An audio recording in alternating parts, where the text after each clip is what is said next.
ధర్మస్య గ్లానిర్భవతి భారత. నమస్కారం. భక్తి టీవీ సంపూర్ణ భగవద్గీత ప్రసారానికి స్వాగతం, సుస్వాగతం. భారతావనికి మణిదీపం శ్రీమద్ భగవద్గీత. ఉపనిషత్తుల సారాంశానంతటినీ తీసి భగవద్గీతగా రూపొందించారు. కనుకనే భగవద్గీత సర్వశాస్త్రమయం, సర్వశాస్త్రసారం. అందుకే భక్తి టీవీ ప్రతి ఇంటా గీతా జ్ఞానజ్యోతులు వెలిగించాలన్న సత్సంకల్పంతో ఏర్పాటు చేసిన బృహత్తర కార్యక్రమమే సంపూర్ణ భగవద్గీత కార్యక్రమం. మరి భగవద్గీత దీపయజ్ఞాన్ని కొనసాగించేందుకు ప్రాంగణానికి వేంచేశారు భగవద్గీత ఫౌండేషన్ వ్యవస్థాపకులు, గాన గంధర్వులు శ్రీ ఎల్వి గంగాధర శాస్త్రి గారు. వారిని సాదరంగా వేదిక మీదకి ఆహ్వానిస్తూ భక్తిపూర్వక నమస్సులు తెలియజేస్తూ జ్యోతి ప్రజ్వలన కావించవలసిందిగా వారికి మనవి.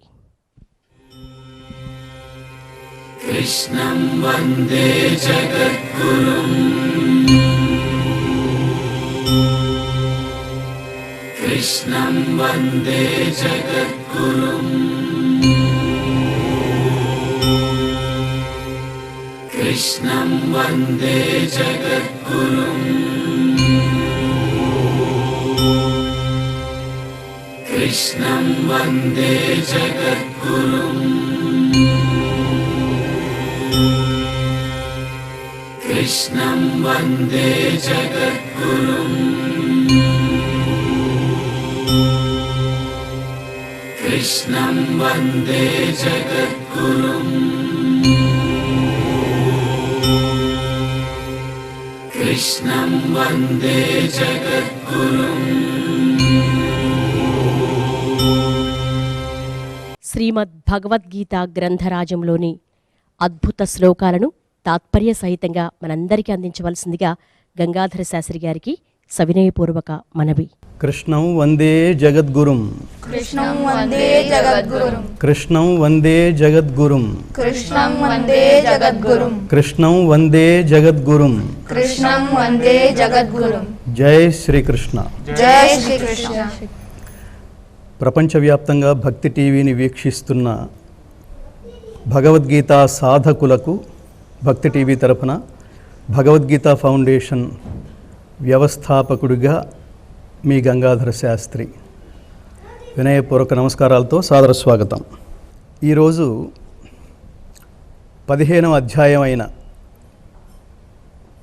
పురుషోత్తమ ప్రాప్తి యోగము 20 శ్లోకాలతో కూడిన ఈ యోగాన్ని ముందు మనం పారాయణం చేసుకుని ఆ తర్వాత ఈ అధ్యాయం ద్వారా పరమాత్మ అర్జునుని నిమిత్తంగా చేసుకుని ప్రపంచ మానవాళికి ఏమి సందేశం ఇవ్వదలుచుకున్నాడో, ఏ అనుగ్రహం ఇవ్వదలుచుకున్నాడో, ఏ యోగాన్ని మనకి ప్రాప్తింప చేయడం ద్వారా ఉత్తమ జీవన విధాన మార్గాన్ని ఏర్పరచనున్నాడో మనం తెలుసుకుందాం.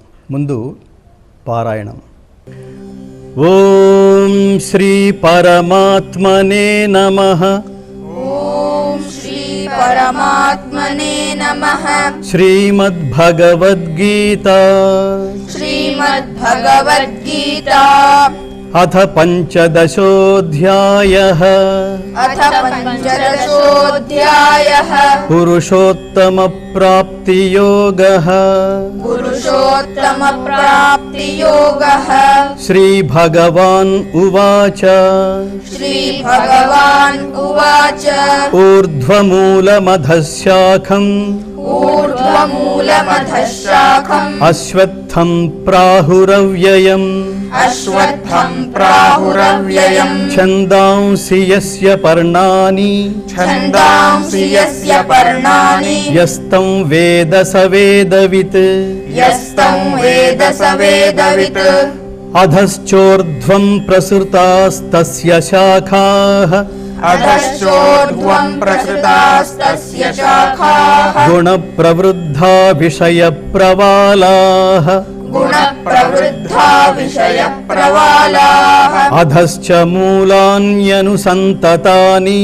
అధశ్చ మూలాన్యనుసంతతాని. సంతతాని కర్మానుబంధీని మనుష్యలోకే కర్మానుబంధీని మనుష్యలోకే న రూపమస్యేహ తథోపలభ్యతే న రూపమస్యేహ తథోపలభ్యతే నాంతో న చాదిర్న చ సంప్రతిష్ఠా నాంతో న చాదిర్న చ సంప్రతిష్ఠా అశ్వత్థమేనం సువిరూఢమూలం అశ్వత్థమేనం సువిరూఢమూలం అసంగశస్త్రేణ దృఢేన చిత్వా అసంగశస్త్రేణ దృఢేన చిత్వా తతః పదం తత్పరిమార్గితవ్యం తతః పదం తత్పరిమార్గితవ్యం యస్మిన్ గతా న నివర్తంతి భూయః యస్మిన్ గతా న నివర్తంతి భూయః తమేవ చాద్యం పురుషం ప్రపద్యే తమేవ చాద్యం పురుషం ప్రపద్యే యతః ప్రవృత్తిః ప్రసృతా పురాణి యతః ప్రవృత్తిః ప్రసృతా పురాణి నిర్మాణమోహాజితసంగదోషాః నిర్మాణమోహాజితసంగదోషా అధ్యాత్మనిత్యా వినివృత్తకామాః అధ్యాత్మనిత్యా వినివృత్తకామాః ద్వంద్వైర్విముక్తాः సుఖదుఃఖసంజ్ఞైః ద్వంద్వైర్విముక్తాः సుఖదుఃఖసంజ్ఞైః గచ్చన్త్యమూఢాః పదమవ్యయం తత్ గచ్చన్త్యమూఢాః పదమవ్యయం తత్ న తద్భాసయతే సూర్యః న తద్భాసయతే సూర్యః న శశాంకో న పావకః న శశాంకో న పావకః యద్గత్వా న నివర్తంతే యద్గత్వా న నివర్తంతే తద్ధామ పరమం మమ తద్ధామ పరమం మమ మమైవాంశో జీవలోకే మమైవాంశో జీవలోకే జీవభూతః సనాతనః జీవభూతః సనాతనః మనఃషష్ఠానీంద్రియాణి మనఃషష్ఠానీంద్రియాణి ప్రకృతిస్థాని కర్షతి ప్రకృతిస్థాని కర్షతి శరీరం యదవాప్నోతి శరీరం యదవాప్నోతి యచ్చాప్యుత్క్రామతీశ్వరః యచ్చాప్యుత్క్రామతీశ్వరః గృహీత్వైతాని సంయాతి గృహీత్వైతాని సంయాతి వాయుర్గంధాని వాశయాత్ వాయుర్గంధాని వాశయాత్ శ్రోత్రం చక్షుస్పర్శనం చ శ్రోత్రం చక్షుస్పర్శనం చ రసనం ఘ్రాణమేవ చ రసనం ఘ్రాణమేవ చ అధిష్ఠాయ మనశ్చాయం అధిష్ఠాయ మనశ్చాయం విషయానుపసేవతే విషయానుపసేవతే ఉత్క్రామంతం స్థితం వాపి ఉత్క్రామంతం స్థితం వాపి భుంజానం వా గుణాన్వితం భుంజానం వా గుణాన్వితం విమూఢానానుపశ్యంతి విమూఢానానుపశ్యంతి పశ్యంతి జ్ఞానచక్షుషః పశ్యంతి జ్ఞానచక్షుషః యతంతో యోగినశ్చైనం యతంతో యోగినశ్చైనం పశ్యంత్యాత్మన్యవస్థితం పశ్యంత్యాత్మన్యవస్థితం యతంతోప్యకృతాత్మానః యతంతోప్యకృతాత్మానః నైనం పశ్యంత్యచేతసః నైనం పశ్యంత్యచేతసః యదాదిత్యగతం తేజః యదాదిత్యగతం తేజః జగద్భాసయతేఖిలం జగద్భాసయతేఖిలం యచ్చంద్రమసి యచ్చాగ్నౌ యచ్చంద్రమసి యచ్చాగ్నౌ తత్తేజో విద్ధి మామకం తత్తేజో విద్ధి మామకం గామావిశ్య చ భూతాని గామావిశ్య చ భూతాని ధారయామ్యహమోజసా ధారయామ్యహమోజసా పుష్ణామి చౌషధీః సర్వాః పుష్ణామి చౌషధీః సర్వాః సోమో భూత్వా రసాత్మకః సోమో భూత్వా రసాత్మకః అహం వైశ్వానరో భూత్వా అహం వైశ్వానరో భూత్వా ప్రాణినాం దేహమాశ్రితః ప్రాణినాం దేహమాశ్రితః ప్రాణాపాన సమాయుక్తః ప్రాణాపానసమాయుక్తః పచామ్యన్నం చతుర్విధం పచామ్యన్నం चतुर्विधम् सर्वस्य चाहं हृदि सन्निविष्टः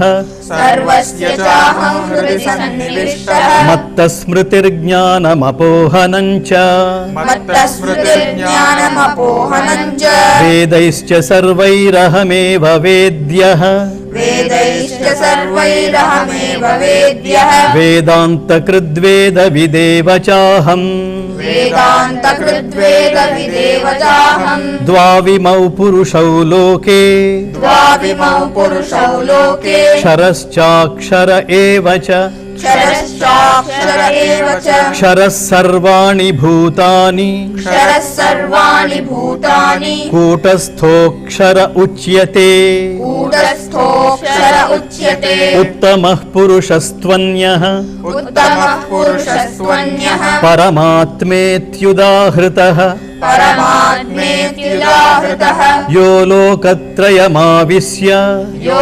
लोकत्रयमाविश्य बिभर्त्यव्यय ईश्वरः बिभर्त्यव्यय ईश्वरः यस्मात्क्षरमतीतोऽहम् यस्माक्षरमतीतोऽहम् अक्षरादपि चोत्तमः अक्षरादपि चोत्तमः अतोऽस्मि लोके वेदे च अतोऽस्मि लोके वेदे च प्रथितः पुरुषोत्तमः प्रथितः पुरुषोत्तमः यो मामेवमसम्मूढः यो मामेवमसम्मूढः जानाति पुरुषोत्तमम् जानाति पुरुषोत्तमम् स सर्वविद्भजति माम् स सर्वविद्भजति माम् सर्वभावेन भारत सर्वभावेन भारत इति गुह्यतमं शास्त्रम् इति गुह्यतमं शास्त्रम् इदमुक्तं मया नघ इदमुक्तं मया नघ एतद्बुद्ध्वा बुद्धिमान् स्यात् एतद्बुद्ध्वा बुद्धिमान् स्यात् कृतकृत्यश्च भारत कृतकृत्यश्च भारत ॐ तत्सदिति ॐ तत्सदिति श्रीमद्भगवद्गीतासु श्रीमद्भगवद्गीतासु उपनिषत्सु उपनिषत्सु ब्रह्मविद्यायां ब्रह्मविद्यायां योगशास्त्रे योगशास्त्रे श्रीकृष्णार्जुनसंवादे श्रीकृष्णार्जुनसंवादे पुरुषोत्तमप्राप्तियोगो नाम पुरुषोत्तमप्राप्तियोगो नाम पञ्चदशोऽध्यायः पञ्चदशोऽध्यायः జై శ్రీకృష్ణ. जय श्रीकृष्ण సర్వం శ్రీకృష్ణార్పణమస్తు. सर्वं श्रीकृष्णार्पणमस्तु. ఈరోజు భగవద్గీతలో జ్ఞాన షట్కంలో 15వ అధ్యాయమైన పురుషోత్తమ ప్రాప్తి యోగ నిష్ఠలో తరించబోతున్నాం. ఊర్ధ్వమూలమధశాఖం ఊర్ధ్వమూలమధశాఖం అశ్వత్థం ప్రాహురవ్యయం ఛందాంసి యస్య పర్ణాని యస్తం వేద స వేదవిత్. అర్జున అని చెప్తూ బ్రహ్మమే మూలముగా మహదహంకారాదులు కొమ్మలుగా గల అశ్వత్థ వృక్షము అనాది అయినది. అట్టి సంసార వృక్షానికి వేదములు ఆకులు వంటివి. అట్టి దానిని అట్టి వేదముల సారాంశము నెరింగినవాడే వేదార్థ సారమెరింగినవాడు అని భావిస్తున్నానన్నాడు శ్రీకృష్ణ పరమాత్మ. అంటే ఇక్కడ చూడండి, బ్రహ్మమే మూలముగా మహదహంకారాదులు, నేను అనే అటాచ్మెంట్, నేను అనే అహంకారం, నాది అనే మమకారం, ఈ రెండు కొమ్మలుగా గల అశ్వత్థ వృక్షం. అంటే చూడండి, ఈ సంసార వృక్షాన్ని, సంసారం అంటే ఏమిటి? పుట్టడం పోవడం, పుట్టడం పోవడం. సో ఈ సంసార కోరికలతో కూడిన ప్రయాణం, ఈ సంసార ప్రవృత్తిని, ఈ సంసార ప్రవృత్తి గల ఈ శరీరాన్ని, ఈ దేహాన్ని అశ్వత్థ వృక్షంతో పోల్చాడు పరమాత్మ. అశ్వత్థ వృక్షం అంటే ఏమిటి? రావి చెట్టు. అశ్వత్థము అంటే ఏమిటి? రావి చెట్టు. ఈ రావి చెట్టుతో పోల్చాడు. బ్రహ్మమే మూలముగా మహదహంకారాదులు కొమ్మలుగా గల అశ్వత్థ వృక్షము అనాది అయినది. అలాంటి వృక్షానికి వేదాలు ఆకులు వంటివి. అట్టి దాని నెరింగినవాడే వేదార్థసారం ఎరింగినవాడు. అంటే మనకుండే ఈ సంసార వృక్షానికి వేదాలు ఆకుల్లాగా ప్రకాశిస్తున్నప్పుడు అసలు ఆ వేదం ఏమిటి, దాని పరమార్థం ఏమిటి, అది ఏం చెప్తోంది, ఈ చిన్న చిన్నవి మీరు చాలా గుర్తుపెట్టుకోండి. వేదం చదివేంత అవకాశం లేనప్పుడు, వేదం చదివే అవకాశం ఉన్నా మనం చేతికి వాచి చూసుకుంటున్నప్పుడు దాని సారాంశం అంతా చాలా సంక్షిప్తంగా ఉపనిషత్తుల రూపంలో చాలా పుస్తకాలు మార్కెట్లో అవైలబుల్గా ఉన్నాయి. చిన్న చిన్న పుస్తకాలు చాలా సరళమైన భాషలో. మీరు రామకృష్ణ మఠకు వెళ్ళండి, మొత్తం మీకు దాదాపుగా 10-15 ఉపనిషత్తులు అన్నీ మనకి అందుబాటులో ఉన్నాయి, చిన్న పుస్తకాలు. అసలు అందులో ఏముందో ఒక్కసారి తొంగి చూడడానికి ప్రయత్నించండి. శ్రీవేద భారతి అని ఒక అత్యద్భుతమైన సంస్థ ఉంది, మా గురువర్యులు స్థాపించింది, డాక్టర్ ఆర్వీఎస్ఎస్ అవధానులు గారు. వారు ప్రింట్ చేశారు వేదాలని సరిగ్గా మొత్తం ఉపనిషత్తుల సారాంశం అంతా 5 పుస్తకాలలో, చిన్న చిన్న పుస్తకాలు. అవి చదివి నేను ఎంత స్ఫూర్తి పొందానంటే, అంటే ఇవన్నీ అసలు ఎవరు జనాలకు అందుబాటులో ఉండవు, ఇవేవో చాలా హయ్యర్ ఫ్రీక్వెన్సీ నాలెడ్జ్కి సంబంధించినవి, అంత మనకు చదివినా కూడా అర్థం కావు అనుకునేవాడిని. అలాంటి దశలో ఆ పుస్తకాలు చదువుతున్నప్పుడు పామర జనానికి కూడా డాక్టర్ ఆర్వీఎస్ఎస్ అవధానులు గారు వేదభారతి అధ్యక్షులుగా ఉండి జనసామాన్యానికి అందుబాటులో ఉంచుతూ ఆయన ప్రపంచానికి అందించినవి ఈ ఉపనిషత్తుల సారాంశం అంతా సంక్షిప్తంగా ప్రపంచానికి అందించారు. దయచేసి ఈ పుస్తకాలు చదవండి, రోజుకొక పేజీ. ఓహో, ఉపనిషత్తులన్నీ మన కోసమేనా? కఠోపనిషత్ అంటే మరణం తర్వాత ఏం జరుగుతుందో చెప్పాడా, మనం తెలుసుకోవాల్సిందే కదా. అలాగే తైత్తరీయ ఉపనిషత్తు, అది ఖచ్చితంగా మనం తెలుసుకోవాల్సిందే కదా. మాతృదేవోభవ, పితృదేవోభవ, ఆచార్య దేవోభవ, అతిథి దేవోభవ, ఇది తైత్తరీయ ఉపనిషత్తులో ఉంది. ఇది మనకు కావాల్సిందే కదా. అమ్మా నాన్నల్ని గౌరవించమని చెప్తున్నాడు, ఇది కావాల్సిందే కదా. ఈ పుస్తకాలన్నీ చదువుతున్నప్పుడు మనకి ఏమనిపిస్తుందంటే, అసలు ఏదైతే జీవితానికి ఇంపార్టెంటో, ఏదైతే అతి ముఖ్యమైనవో అవన్నీ వదిలేసి మిగతావన్నీ చదువుతున్నాం అనిపిస్తోంది. సో అన్నీ చదవండి, కానీ వాటికి పునాదిగా మిగతా చదువులు, మిగతా లౌకికమైన విద్యలు ఏవైతే ఉన్నాయో అవి కేవలం ఉద్యోగానికి, ధనార్జనకి మాత్రమే ఉపయోగిస్తాయి. అయితే ఆ ఉద్యోగానికి, ధనార్జనకి ఉపయోగించే ఆ పుస్తకాలకి పీఠికగా, పునాదిగా ఈ పుస్తకాలు చదివితే మన జ్ఞానాన్ని, మన నాలెడ్జిని, మన విద్వత్తుని, మన విద్యుత్తుని ప్రపంచానికి ఎలా ఖర్చు పెట్టాలో తెలుస్తుంది, ప్రపంచానికి ఎలా ఉపయోగించాలో తెలుస్తుంది. లేకపోతే మనిషి స్వార్థపరుడుగానే పుట్టి స్వార్థపరుడుగానే పోతాడు. చూడండి, స్వాతంత్రం వచ్చిన 15 సంవత్సరాలు కూడా కాకుండా వెలుగు నీడలని ఒక సినిమా ఉంది. ఆ సినిమాలో ఒక పాట రాస్తాడు మహాకవి శ్రీశ్రీ. పదవీ వ్యామోహాలు, కులమత భేదాలు, భాషాద్వేషాలు చెలరేగే నేడు, అవినీతి బంధు ప్రీతి చీకటి బజారు, అలముకొన్న నీ దేశం ఎటు దిగజారు అని రాస్తాడు. స్వార్థమీ అనర్థకారణం, అది చంపుకొనుటే క్షేమదాయకం. ప్రతి మనిషి మరి ఒక నీ దోచుకొనేవాడే, ప్రతి మనిషి మరి ఒక నీ దోచుకొనేవాడే, తన సౌఖ్యం తన భాగ్యం చూచుకొనేవాడే. స్వార్థమీ అనర్థకారణం, అది చంపుకొనుటే క్షేమదాయకం. పాడవోయి భారతీయుడా, ఎంత గొప్ప పాటది. అంటే స్వాతంత్రం వచ్చిన 15 సంవత్సరాల లోపే దేశం అంత దారుణంగా ఉంటే ఇప్పుడు ఎంత పర్సంటేజ్ పెరిగిపోయి ఉంటుందో చూడండి. ప్రతి మనిషి మరి ఒకని దోచుకునేవాడే, తన సౌఖ్యం తన భాగ్యం చూసుకునేవాడే. అవినీతి బంధుప్రీతి చీకటి బజారు, అలముకొన్న ఈ దేశం ఎటు దిగజారు. అలాంటి స్థితి అప్పుడుంటే ఇప్పుడు ఎంత దారుణంగా ఉంది. ఆ స్థితి నుంచి మనం బయటపడాలంటే, ఆ స్థితిని ఎదుర్కోవాలంటే ఖచ్చితంగా భగవద్గీత తప్ప ప్రపంచానికి వేరే మార్గం లేదు. ప్రపంచం యాటిట్యూడ్ అంతా, మనస్తత్వం అంతా, ఆలోచన విధానం అంతా, ప్రయాణం అంతా, లక్ష్యం అంతా వీటి చుట్టూతానే ఉంది. వేటి చుట్టూతా స్వార్థం, నేను నాకు, అవతలవాడు ఏమైపోయినా పర్వాలేదు. నరూపమస్యేహ తథోపలభ్యతే, నాంతో నాదిర్న చ సంప్రతిష్ఠా, అశ్వత్థమేనం సువిరూఢమూలం, అసంగశస్త్రేణ దృఢేన చిత్వా. ఈ సంసార వృక్షం యొక్క శాఖలు ఈ వృక్షం యొక్క యథార్థ స్వరూపము. ఈ వృక్షం అన్నాం, అశ్వత్థ వృక్షం అన్నాం.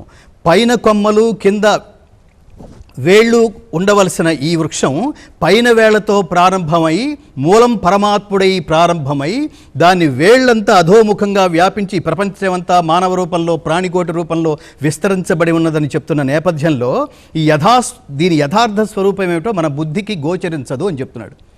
అసలు ఎందుకు పుట్టింది ఇది, ఎందుకు సృష్టించాడు, ఈ శరీరం ఏమిటి, ఈ వృక్షం ఏమిటి, దీని ఆలోచన విధానం ఏమిటి, ఎక్కడికి తీసుకువెళ్ళాలి, కానీ ఎక్కడికి తీసుకువెళ్తున్నాం, అసలు టైం పాస్ కోసం వచ్చామా, టైం స్పెండ్ చేయడం కోసం వచ్చామా, ఈ జీవులన్నీ ఎక్కడికి చేరుకోవాలి, అలా డ్రైవ్ చేయడానికి మనకు కావాల్సిన పదార్థం ఏమిటి, టానిక్ ఏమిటి, ఇవన్నీ పరమాత్ముడు వివరిస్తున్నాడు.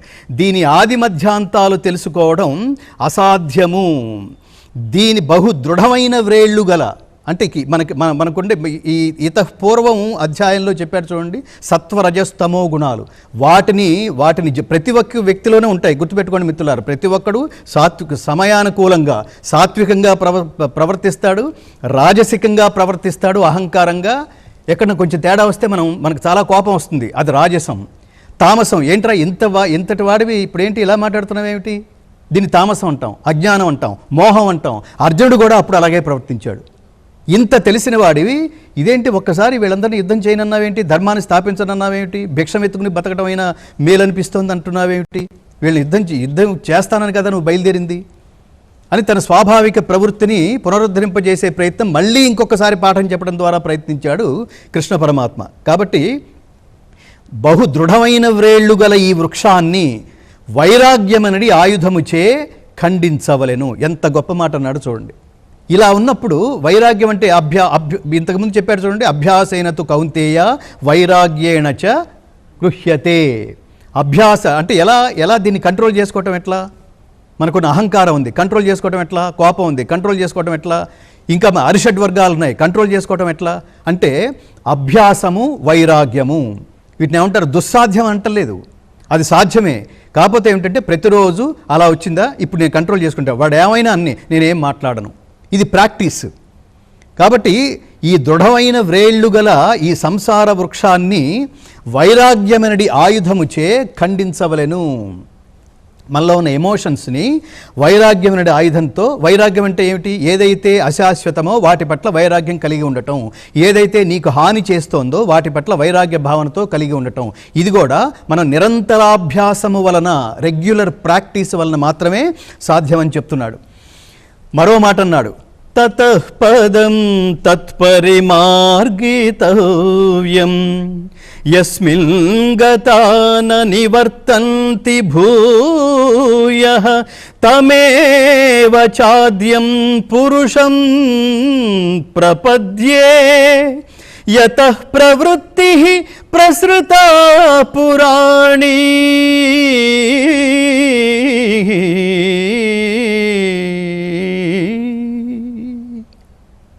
అంటే ఏ పదం చేరుకున్న తర్వాత, ఏ పరమాత్ముని మనం చేరుకున్న తర్వాత మళ్ళీ ఈ సంసార ప్రవృత్తికి, మళ్ళీ ఈ లోకానికి మనం తిరిగి రామో, ఏ పరమాత్మ వల్ల అనాది అయిన అంటే ఎప్పుడు ప్రారంభించామో మనం ప్రారంభంలో చెప్పుకున్నాం చూడండి, మనిషి చేస్తే దాని పేరు కర్మ, మనిషి చేస్తే దాని పేరు పని అంటున్నాం, దాన్ని కర్మ అంటున్నాం, దానికి ఏదో ప్రయోజనం ఆశిస్తున్నాం. అదే పరమాత్మ చేస్తే అది కర్మ అవదు, పరమాత్మ చేస్తే దాని పేరు లీల అవుతుంది. పరమాత్మ లీలలో భాగంగా జరిగిన సృష్టి ఫలితంగా మనం ఎప్పుడు పరమాత్మ నుండి విడివడి ఈ లోకానికి చేరుకున్నామో, భూలోకానికి చేరుకుని మన కర్మల ద్వారా పుణ్యము పాపం మళ్ళీ తిరిగి ఆ ఫలితాలను అనుభవించడం కోసం ఇట్లా పుణ్యము పాపము చేస్తూ పుడుతూ పోతున్న ఈ సంసార ప్రవృత్తి ఏదైతే ఉందో ఆ ప్రవృత్తి నుంచి మనం దాటుకోవడానికి చెప్తున్నాడు పరమాత్మ. ఆది పురుషుడైన అట్టి పరమాత్మనే నేను శరణు పొందుచున్నాను అనే భావంతో నిరంతరం జన్మరాహిత్య స్థితికై అన్వేషించవలెను. జన్మరాహిత్య స్థితి అంటే మనం ఇందాక మాట్లాడుకున్నది, ఏదైతే పుడుతూ పోయే సంసార ప్రవృత్తి ఏదైతే ఉందో దాని నుంచి విడివడి మోక్షం అనే పేరుతో జన్మరాహిత్య స్థితికి ఇది ఒకటి ఉందిరా అనేది ఈ థాట్ ఎప్పుడో మొదలవ్వాలి. ఇది గుర్తుపెట్టుకోవాలి. వీటన్నిటికీ బాటం లైన్ ఏంటంటే మనం తిరిగి ఎక్కడికో చేరుకోవాలరా, అక్కడికి చేరుకోవడానికి మార్గం ఏమిటి అని కనుక ఏదో జన్మలో ఒక చోట కనుక మనం స్థిరపడి మనం ప్రశ్నించుకోవడం ప్రారంభిస్తే అక్కడి నుంచి అభ్యాసం మొదలవుతుంది. అంతే కదా. ఇప్పుడు ఈ భగవద్గీత కార్యక్రమం చూస్తూ ఇందులో చాలామంది మేము ఈ కార్యక్రమం ప్రభావంతో మేము ఇవాళ నుంచి భగవద్గీత చదవడం ప్రారంభించాము అన్నారంటే అది మన గొప్పతనం ఎలా అవుతుంది? ఈ చెప్పేవాళ్ళు, ఈ పాల్గొన్న వాళ్ళు, వీళ్ళ గొప్పతనం ఎలా అవుతుంది? ఇందులో ఉన్న స్టఫ్ అలాంటిదనమాట, ఇందులో ఉన్న జ్ఞానం అలాంటిదనమాట. ఈ జ్ఞాన ప్రభావం ప్రపంచం మీద అలా ఉంటుందన్నమాట. వాడు స్వార్థంతో మాట్లాడు కదా. నువ్వు ఏది చేస్తే శాశ్వతం అనుకుంటున్నావో, ఏది చేస్తే నువ్వు శాశ్వతం అవుతావో లోకంలో పరమపదం చేరుకుంటావు, అక్కడితో అయిపోయింది. కానీ నువ్వు పరమాత్మ దగ్గరికి వెళ్ళిపోయిన తర్వాత కూడా ఈ లోకమంతా యజ్ఞదాచరితి శ్రేష్టస్తత్తదేవేతరో జనః, ఈ లోకమంతా నీ మార్గంలోనే నడవడానికి, నీ మార్గాన్ని అనుసరించడానికి నిరంతరం నిన్ను స్ఫూర్తిగా తీసుకుంటూనే ఉంటారు. ఎన్ని జన్మలైనా, ఎన్ని యుగాలైనా. రాముణ్ణి ఆదర్శంగా తీసుకున్నట్టు, అర్జునుడిని ఆదర్శంగా తీసుకున్నట్టు, ఈ కాలంలో మహాత్మా గాంధీని ఆదర్శంగా తీసుకున్నట్టు అలా. కాబట్టి ఆ మార్గంలో వెళ్ళటానికి నిరంతరం ఆలోచిస్తూ ఉండాలి, అభ్యాసంలో ఉండాలి, నిరంతరం ప్రాక్టీస్లో ఉండాలని చెప్తున్నాడు పరమాత్మ. దానికి ఇంకొక మహాద్భుతమైన శ్లోకంతో తన స్థాయి ఏమిటో, తన స్థానం ఏమిటో, తనకున్న ప్రభావం ఏమిటో చెప్తున్నాడు. న తద్భాసయతే సూర్యః న శశాంకో న పావకః యద్గత్వా న నివర్తంతే తద్ధామ పరమం మమ.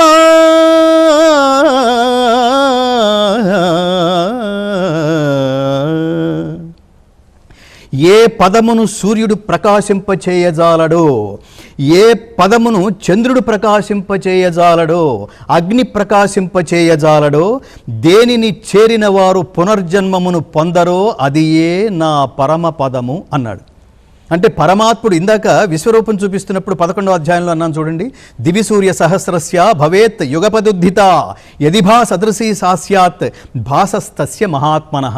ఆ పరమాత్ముడి విశ్వరూపం కొన్ని కోట్ల కొలది సూర్యులు ఏకకాలమున ప్రకాశించగా ఏర్పడు కాంతితో ఆ విశ్వరూప ప్రకాశమును పోల్చవచ్చును. ఇది ఇన్ఫినిటివ్ మాత్రమే. అది ఒక్క సూర్యుడినే మనం కళ్ళు విప్పార్చి చూడలేనప్పుడు కొన్ని కోట్ల సూర్యులు ఒక్కసారి వెలిగితే పరమాత్మ ఆ వెలుగు కూడా సమానం కాదేమో అని అంటున్నప్పుడు ఇక్కడ చూడండి, చిన్న ఇప్పుడు ఏ పదమును సూర్యుడు ప్రకాశింపజేయజాలడో, ఆయన పదం దగ్గరికి వెళ్ళిపోతే, పరమ పదం దగ్గరికి వెళ్ళిపోతే దాన్ని సూర్యుడు ఎలా ప్రకాశింపజేయగలడు? ఆఫ్టర్ ఆల్ చిన్న సూర్యుడు. అలాగే చంద్రుడు ఎలా ప్రకాశింపజేయగలడు? ఆ ప్రకాశం ముందు వీళ్ళ ప్రకాశం ఎంత, దాని ప్రకాశం అంత అని చెప్పే ప్రయత్నం చేశాడు పరమాత్మ.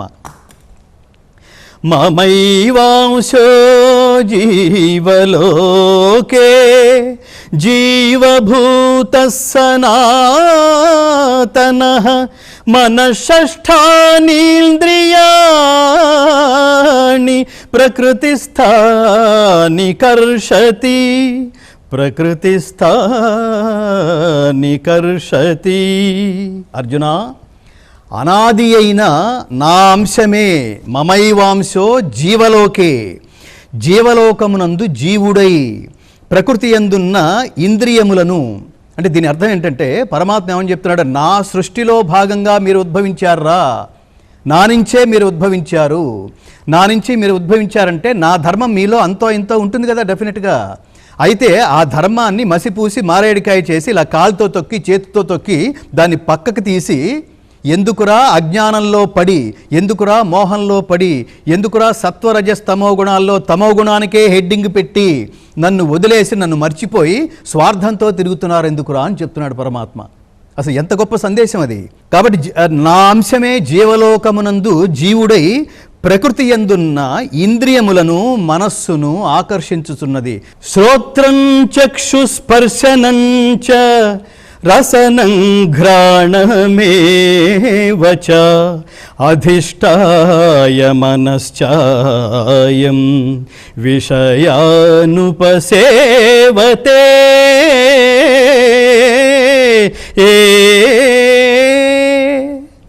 ఇంద్రియాల గురించి మళ్ళీ మాట్లాడాడు. How to control your mind, అది మనస్సు. మీరు how to control your senses, దాని గురించి ప్రస్తావన చేస్తున్నాడు. నువ్వు ముందుకు వెళ్లకుండా, నీ లక్ష్యం వైపుకు వెళ్లకుండా, నిన్ను అట్టడుగుకి తీసుకువెళ్ళిపోయే కోరికల వలయం, ఇంద్రియాల వలయంలోంచి నువ్వు బయటపడితే ఉత్తమోత్తమైన పరమపదం అనే లక్ష్యాన్ని చేరుకుంటావని చెప్తూ ఏమేమి నిన్ను అడ్డుపడుతూ ఉంటాయి నీ లక్ష్యాన్ని చేర్చకుండా అని చెప్తున్నాడు. ఏమని? శ్రోత్రము, నేత్రము, చర్మము, నాలుక, నాసిక అనేది పంచేంద్రియములు. వీటిని ఏమంటాం? జ్ఞానేంద్రియాలు అంటున్నాం. కన్ను, ముక్కు, చెవి, నోరు, చర్మము. అవి చేసే పని శబ్ద, స్పర్శ, రూప, రసగంధాలు. అవి చేసే పనులు. కాబట్టి వీటిని కర్మేంద్రియాలు అంటున్నాం. ఇవి చేసే మార్గంలో మనల్ని లక్ష్యం వైపుకి తీసుకువెళ్లకుండా అడ్డుపడుతుంటాయే, దాన్ని కంట్రోల్ చేసుకోవాలి నాన్న. అలా ఉంటేనే జీవుడు విషయభోగాల్ని ఎక్కడ అనుభవిస్తున్నాడంటే వీటి కారణంగానే అనుభవిస్తున్నాడు. విషయభోగాలన్నిటినీ మనిషి అనుభవించేది ఈ ఇంద్రియాల కారణంగానే. ఈ ఇంద్రియాలు మనకి పనిచేసేది దానికి ఒక కనెక్టెడ్ దాన్ని ఏమంటారు? ఉభయేంద్రియం అంటాం, దాన్ని మనస్సు అంటున్నాం. కాబట్టి ఈ మనస్సుతో కలిసి ఈ ఇంద్రియాలన్నీ మనని ముందుకు వెళ్ళలేకుండా అక్కడ అడ్డుపడుతుంటాయి. ఆ విషయం జాగ్రత్తగా గుర్తుపెట్టుకో. మీరు ఎప్పుడన్నా మధుర వెళ్ళటానికి తటస్థిస్తే, మధుర శ్రీకృష్ణుడు పుట్టిన ప్రదేశం, మధుర గుడికి వెడితే ఆ గుడి మీద రాసి ఉంటుంది ఒక అత్యద్భుతమైన వ్యాస భగవానుడు ప్రపంచానికి గుర్తు చేసిన ఒక అత్యద్భుతమైన శ్లోక రాజం. అదేంటంటే బలవాన్ ఇంద్రియగ్రామః విద్వాంసుమపి కర్షతి. అంటే ఇంద్రియాలట ఎంత స్ట్రాంగెస్ట్ అంటే ఎంత బలమైనవంటే అవి పండితుల్ని కూడా ఇంద్రియాలు ఆకర్షిస్తాయట. పండితుల్ని కూడా వదిలిపెట్టవుటది. మీరు తపస్సు చేస్తూ మధ్యలో ఇంద్రియాలు అదుపులో లేకపోవటం వల్ల విశ్వామిత్రుడు వెళ్ళిపోయాడు చూడండి, మేనక మోహంలో పడి వెళ్ళిపోయాడు చూడండి. అంటే ఎంతటి వాడినైనా ఆకర్షిస్తాయంటానికి అది ఆయన చెప్పిన మహోత్కృష్టమైన ఉదాహరణ. అంటే ఆయన ఇంకా దానికి వివరణ చెప్తాడు. తల్లితోనూ చెల్లితోనూ కూతురితో సైతం ఏకాంతంలో దగ్గరగా కూర్చొనరాదు. ఇది సైకాలజీ కదా, ఎంత గొప్ప మాట్లాడాడు. దానికి కారణం ఏమిటంటే ఇంద్రియాలు అత్యంత బలీయమైనవి. గురువు భార్యనైనా, అండర్లైన్, గురువు భార్యనైనా ఆమె యువతిగా ఉంటే కాళ్ళు పట్టుకొని నమస్కరించరాదు. ఇంద్రియాలు అంత బలీయమైనవి అని చెప్తున్నాడు. అట్లాంటి ఇంద్రియాలు మనస్సుతో కలిసి జీవుడు విషయభోగాల్ని అనుభవిస్తున్నాడు. ఈ విషయభోగం అని చెప్తున్నప్పుడు ఏమన్నాడు? 2వ అధ్యాయంలో సశాంతి మాప్నోతి నకామకామి. భోగాసక్తుడు శాంతిని పొందజాలడు. నిరంతరం భోగలాలసుడై ఉంటాడు. వాడు వస్తువులు కొనుక్కుంటూనే ఉంటాడు. నిరంతరం కొనుక్కుని వాటిని అనుభవిస్తూ అది మారిపోతే చాలామందికి ఈ ఆలోచన ఉంటుంది. ఇది కొంచెం పాడైపోయింది, వాడు బాగు చేయించడు, మళ్ళీ కొత్తది కొంటాడు. ఏమైపోతుంది? చివరికి ఆస్తి పాడైపోయి రెండోది ఆస్తి పోయినా పోతుంది, కానీ వీడి లక్ష్యం వైపుకి వెళ్లకుండా నిరంతరం అక్కడే తిరుగుతూ ఉంటాడనమాట. మెటీరియలిస్టిక్ లైఫ్లో ఉన్నవాడి పరిస్థితి ఎలా ఉంటుందో పరమాత్మ చెప్తున్నాడు. ఉత్క్రామంతం స్థితం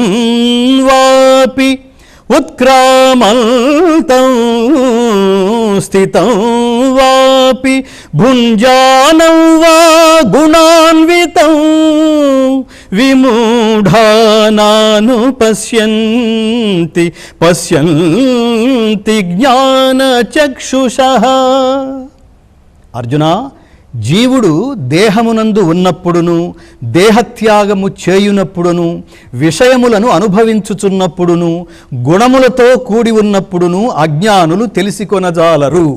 జ్ఞానులు మాత్రమే దర్శింతురు. జ్ఞానం అంటే ఇందాక చెప్పాడు, ఏదైతే వదిలేయాలో అది తెలుసుకోవటం, ఏదైతే పట్టుకోవాలో, ఏదైతే శాశ్వతమైందో, దేన్నైతే పట్టుకుంటే శాశ్వతత్వం జరుగుతుందో, మనకు లభిస్తుందో దాని గురించి జాగరూకతతో ఉండటం, దాన్ని ప్రాక్టీస్ చేయటం, అదే లక్ష్యంగా ప్రయాణించటం. ఎంత స్పష్టంగా చెప్తున్నాడో. గామావిశ్యచ భూతాని ధారయామ్యహమోజసా పుష్ణామి చౌషధీ సర్వాః సోమో భూత్వా రసాత్మకః. నేను పృథ్వీయందు ప్రవేశించి, పరమాత్మ తన అంశం ఎక్కడెక్కడైతే సమధికంగా సుప్రతిష్ఠుడై ఉన్నాడో, ఏ వస్తు విశేష ప్రాణుల సముదాయంలో సుప్రతిష్ఠుడై ఉన్నాడో మనకు విభూతి యోగంలో చెప్పాడు. ఇక్కడ ఏమని చెప్తున్నాడంటే, పృథ్వీయందు ప్రవేశించి సమస్త భూతములను నా దివ్యశక్తి ప్రభావముచే ధరించుచున్నాను. సకల రసస్వరూపుడనగు చంద్రుడనై సర్వ ఔషధులను పోషిస్తున్నాను. కేవలం మనకి పగటిపూట కనిపించే సూర్యుడి ద్వారా మనం పత్రహరితం అంటున్నాం, క్లోరోఫిల్, అది సూర్యుడి నుంచి ఈ క్లోరోఫిల్ తయారవుతుంది కదా.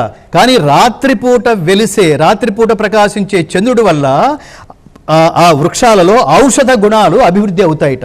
ఔషధ గుణాలకి చంద్రుడి రూపంలో నేనే కారణభూతుడని పరమాత్మ స్పష్టం చేస్తున్నాడు. ఇక్కడ చాలా అతి ముఖ్యమైన శ్లోకం, అహం వైశ్వానరో భూత్వా ప్రాణినాం దేహమాశ్రితః ప్రాణాపాన సమాయుక్తః పచామ్యన్నం చతుర్విధం. అహం వైశ్వానరో భూత్వా ప్రాణినాం దేహమాశ్రితః ప్రాణాపాన సమాయుక్తః పచామ్యన్నం చతుర్విధం. నేను వైశ్వానరుడను జఠరాగ్నిస్వరూపుడనై ప్రాణుల దేహములను ఆశ్రయించి ప్రాణాపాన వాయువులతో కూడి భక్ష్య భోజ్య చోష్య లేహ్యములనబడు చతుర్విధములైన ఆహారములను నేను జీర్ణము చేయుచున్నాను. ఇది సైన్స్, ఇది స్పిరిచువల్ సైన్స్. పరమాత్ముడు ఏమని చెప్తున్నాడంటే ఎప్పుడు పడితే అప్పుడు తినరాదు, ఎంత పడితే అంత తినరాదు, ఏది పెట్టినా తినరాదు, ఎప్పుడు పడితే అప్పుడు తినరాదు, ఏది పడితే తినరాదు అని చెప్తూ, నువ్వు తినే చెత్తంతా ఉందే, ఈ తినే ఆహార పదార్థాలు 4 రకాలు. ఈ 4 రకాలు ఏమిటంటే భక్ష్య భోజ్య చోష్య లేహ్యము. భక్ష్యం అంటే ఏమిటి? దంతాలతో నమిలి తినే వాటిని భక్ష్యం అంటారు. అన్నం లాంటిది, రొట్టె లాంటివి. అలాగే భోజ్యములు అంటే నమలకుండా నేరుగా స్వీకరించే ద్రవ పదార్థాలు, డైరెక్ట్గా తీసుకునే ద్రవ పదార్థాలు, అదేమిటి? పాలు పెరుగు లాంటివి. లేహ్యములు అంటే ఏమిటి? నాలుకతో ఆస్వాదించేవి, ఏది? తేనె లాంటివి, పచ్చళ్ళు లాంటివి, ఇలాంటివి. అలాగే చోష్యములు అంటే పీల్చబడేవి, చెరుకు కానీ పళ్ళు కానీ, ఇవన్నీ మనం పీల్చి తింటాం. ఇలాంటి 4 రకాలైన పదార్థాలని నేను జీర్ణం చేస్తున్నాను. ఏ రూపంలో? జఠరరస రూపంలో. జఠరరస రూపంలో మనం లాలాజలము అంటున్నాం. దాన్ని పరమాత్మ ఏమంటున్నాడంటే ఆధ్యాత్మిక భాషలో దాన్ని జఠరరసం. ఈ జఠరరసానికి అధిదేవత పేరు వైశ్వానరుడు. ఈ వైశ్వానరుడనే పేరుతో నేను నువ్వు తినే ప్రాణుల దేహమును ఆశ్రయించి ప్రాణాపాన వాయువులతో కూడి ఈ 4 రకాలైన పదార్థాలని నేను జీర్ణం చేస్తున్నాను. పూర్వం 4వ అధ్యాయంలో ఏమన్నాడు? బ్రహ్మార్పణం బ్రహ్మహవిః. ఈ 2 శ్లోకాలు గుర్తుపెట్టుకోవాలి. 4వ అధ్యాయంలో 24వ శ్లోకం, అలాగే 15వ అధ్యాయంలో 14వ శ్లోకం. మనం భోజనం చేసే ముందు విధిగా ఇవాళ నేను 5 వేళ్ళు నోట్లోకి వెళ్ళే అదృష్టాన్ని నాకు ప్రసాదించినందుకు పరమాత్మ నీకు కృతజ్ఞతలు అని పరమాత్మకి నివేదనకు సమర్పించి, కృతజ్ఞత సమర్పించి, దీని పేరు కృతజ్ఞత అంటాం. ఎవడైతే ఇచ్చాడో వెంటనే అలా తినేస్తే వాడిని దొంగ అంటారు. ఎవరైతే పరమాత్ముడికి నివేదనగా పరమాత్మ థ్యాంక్ యూ సో మచ్, ఇవాళ నేను నీ దయవల్ల నేను అన్నం తినగలుగుతున్నాను, నేను అన్నాన్ని పండించుకోగలను కానీ అన్నాన్ని నేను సృష్టించుకోలేను, కాబట్టి సృష్టికర్త అయిన ఓ పరమాత్మ పరంధాముడా నీకు కృతజ్ఞతలు. బ్రహ్మార్పణం బ్రహ్మహవిః బ్రహ్మాగ్నౌ బ్రహ్మణాహుతం బ్రహ్మైవ తేన గంతవ్యం బ్రహ్మకర్మ సమాధినా.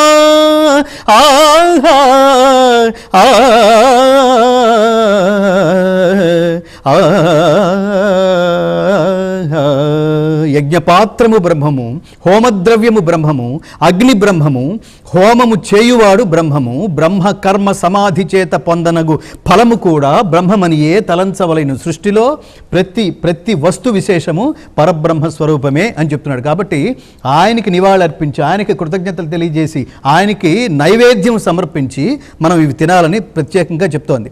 సో ఈ కృతజ్ఞత చూడండి, అసలు కృతజ్ఞత అంటే ఏమిటి? ఇది భారతదేశమే కదా ప్రపంచానికి చెప్పింది. మామూలుగా చూడండి, మనం బ్యాంకుకి వెళతాం, విత్డ్రాల్ ఫామ్ తీసుకుంటాం, విత్డ్రాల్ ఫామ్ ఫిలప్ చేస్తే తప్ప మనకి ఆ డబ్బులు మనం డ్రా చేసుకోలేము. అప్పుడు జేబు వెతుకుతాం, జేబులో పెన్ను కనపడదు. అప్పుడే పక్కనే ఒక ఆయన మాస్టర్ కనపడతారు, మాస్టారు పెన్ను ఒక్కసారి ఇస్తారా అని అడుగుతాం.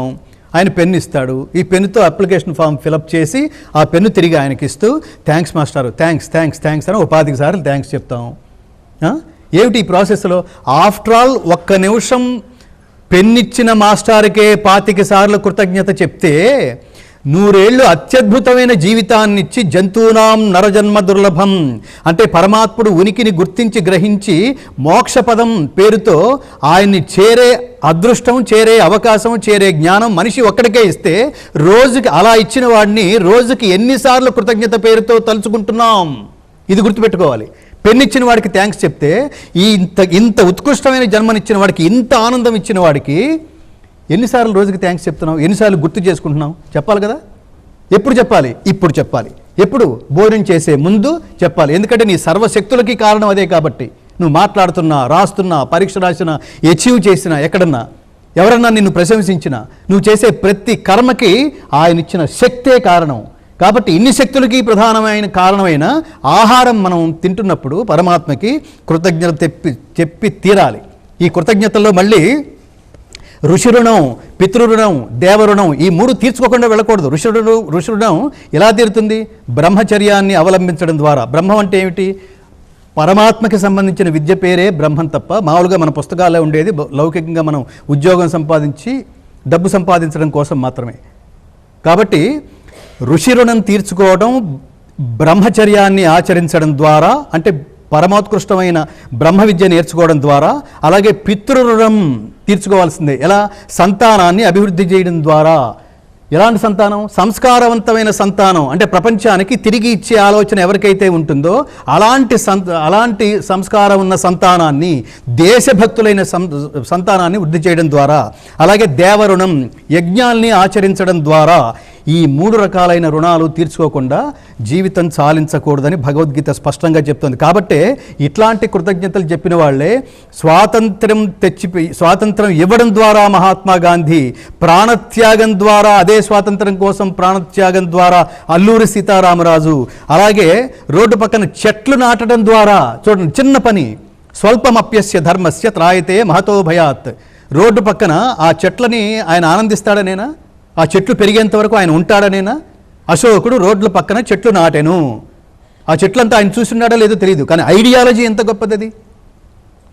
నాటేది ఒక్క మొక్క, వేసేది 100 కొమ్మ, కొమ్మ కొమ్మ విరగబూసి వేలాదిగా, ఇక కాయాలి బంగారు కాయలు, భోంచెయ్యాలి మీ పిల్లకాయలు. ఎంత గొప్ప పాట రాశాడు. ఎందుకు చేయాలంటే తర్వాత తరాల వాళ్ళకి. ఇది ఆనందం అంటే. ఎంతసేపు నేనుండగా మొత్తం అసలు జనాలందరినీ మధ్యన కొత్త మాటలు మాట్లాడుతున్నారు కదా. కుమ్మటం ఏమిటో, ఎవరిని పడితే వాడిని కుమ్మేసేయటమే, ఎంత పడితే అంత కుమ్మేసేయటమే, అంత నాకు నాకు నాకు నాకు. కాబట్టి భగవద్గీత స్ఫూర్తితో ఇంతమంది ఇన్ని రకాలుగా ప్రపంచానికి సాధకులుగా తిరిగి ఇచ్చే ప్రయత్నంలో ఇంత సేవలకి పాల్పడినప్పుడు, మార్గం ఇదని మనకు చూపించినప్పుడు, ఆ మార్గంలో మనం నడవాల్సిన బాధ్యత మనకి చాలా ఎక్కువగా ఉంది. ప్రతి ఒక్కరు ఆలోచించవలసిన విషయం అని చెప్తూ, పరమాత్మ ఎవడు మోహరహితుడై నన్నే పురుషోత్తముడుగా తెలుసుకుంటాడో వాడు సర్వజ్ఞుడై నన్నే చేరతాడు. నేనే అల్టిమేట్ అనుకోవాలి. అదే చెప్పాడు కదా విశ్వరూప సందర్శన యోగంలో. నన్నే పరమగతిగా అంటే నన్నే చేరతాడు. నేను దొంగతనం చేయడమే పరమావధి అంటే వాడు అక్కడే ఉంటాడు. నేను 100 కోట్లకి ప్లాన్ చేశాను, వాడు 100 కోట్లే సంపాదించగలడు. కాబట్టి ఏది ప్లాన్ చేసుకుంటే దాని దగ్గరికి వెళ్తాం అనమాట. అర్థమవుతుందా? ఏది ప్లాన్ చేసుకుంటే దాన్ని అచీవ్ చేస్తాడు ప్రతివాడు. అయితే దేన్ని ప్లాన్ చేసుకోవటం వల్ల అది శాశ్వతమవుతుందో అది జ్ఞాని మాత్రమే ఆలోచిస్తాడు. కాబట్టి చిన్నతనం నుంచి ఆ మార్గంలోనే, ఆ జ్ఞాన మార్గంలోనే నువ్వు ఉండాలి అని చెప్తూ, పురుషోత్తమ ప్రాప్తి యోగానికి పరమాత్మ యో మామేవమసమ్మూఢో జానామి పురుషోత్తమం సర్వవిద్భజతి మాం సర్వభావేన భారత. ఇలాంటి శాస్త్రం నీకు ఉపదేశించాను. కాబట్టి దీన్ని తెలుసుకున్న మనిషి వాడు బుద్ధిమంతుడు, కృతకృత్యుడు కాగలడు. ఎందుకంటే వాడు సర్వజ్ఞుడై సర్వవిధములా నన్నే భజించే మార్గంలోకి సంచరించటం వల్ల అని పరమాత్మ ఈ జగత్తుని పురుషోత్తమ ప్రాప్తి యోగంలో పురుషోత్తముడైన పరమాత్మ తనని ప్రాప్తింపచేసుకునే సంవిధానం ఈ యోగం రూపంలో, ఈ అధ్యాయం రూపంలో మనకి బాట వేసిన నేపథ్యంలో పరమాత్ముడికి కృష్ణం వందే జగద్గురుం, కృష్ణం వందే జగద్గురు, కృష్ణం వందే జగద్గురుం, కృష్ణం వందే జగద్గురు. స్వస్తి. వేదాంత యోగ విశేషాలున్న అపూర్వ గ్రంథమే శ్రీమద్ భగవద్గీత. మరి పురుషోత్తమ ప్రాప్తి యోగ నిష్టలో ఇప్పటి వరకు తరించాం కదా. ఇక భగవంతుడు భజన ప్రియుడు.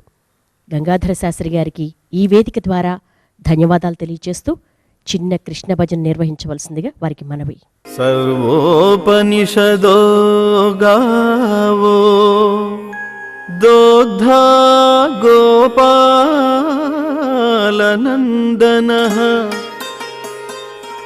పార్థో వత్సః సుధీర్భోక్తా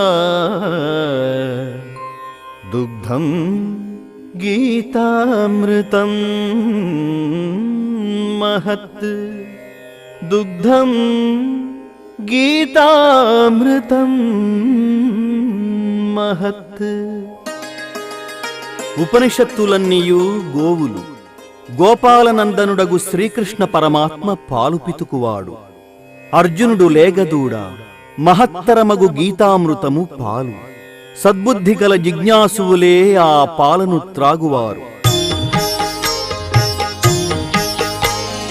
గోవింద కృష్ణ హరి రాధారమణ హరి నారాయణ హరి పాండురంగ హరి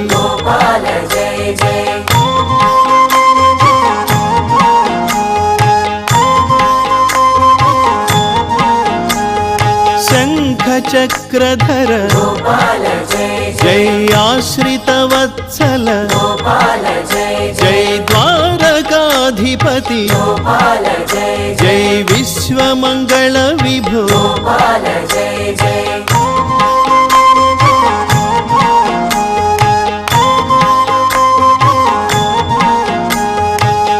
శ్రీవత్సాంకిత శ్రీకౌస్తుభధర గోవర్ధన గిరిధర గోకుల పాలక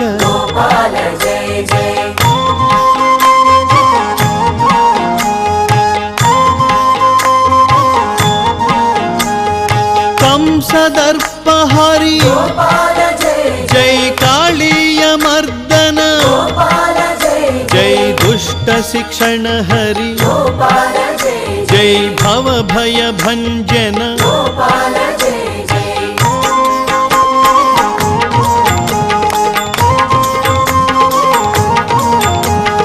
జగదాధార కలుష విదూర యదుకుల తిలక ఆనందకారక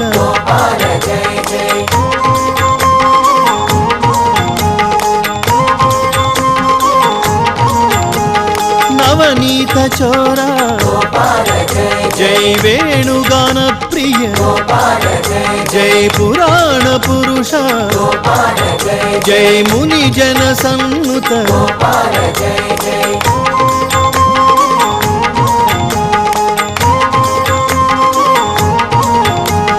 దుఃఖ విమోచన ఆనందనందన జ్ఞాన ప్రదాయక మోక్ష ప్రదాయక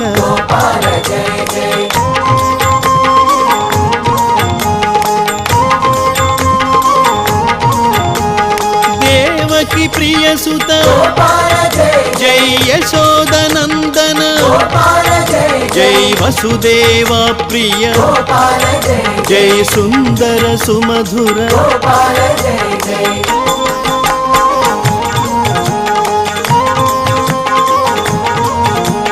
గీతాచార్య హరి కరుణాసాగర మకర కుండలధర బృందావనచారి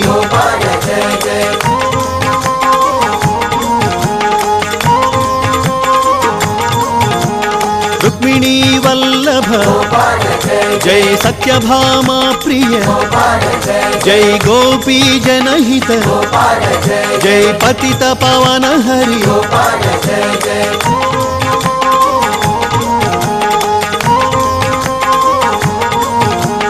హరే రామ హరే రామ రామ రామ హరే హరే హరే కృష్ణ కృష్ణ కృష్ణ హరే హరే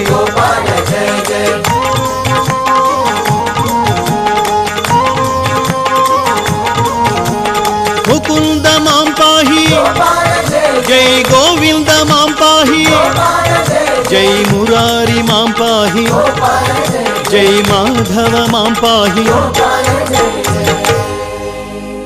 గోవింద కృష్ణ హరి గోపాల జై జై రాధారమణ హరి గోపాల జై జై జై శ్రీకృష్ణ భగవాన్ కీ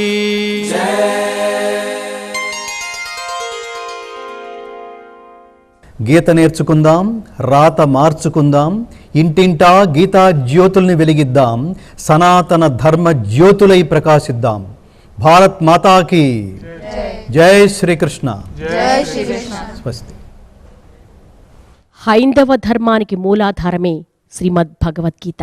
మరి గీతాసారంలోని చక్కటి శ్లోకాలను తన గంధర్వ గానం ద్వారా తాత్పర్య సహితంగా మనకు అందించినటువంటి శ్రీ గంగాధర శాస్త్రి గారికి మరొక్కసారి ఈ వేదిక ద్వారా ధన్యవాదాలు తెలియజేస్తూ, ప్రతి ఇంటా కూడా గీతా జ్ఞానజ్యోతులు వెలగాలన్న సత్సంకల్పంతో ఏర్పాటు చేసిన ఈ బృహత్తర కార్యక్రమంలో మీరందరూ కూడా భాగస్వాములే.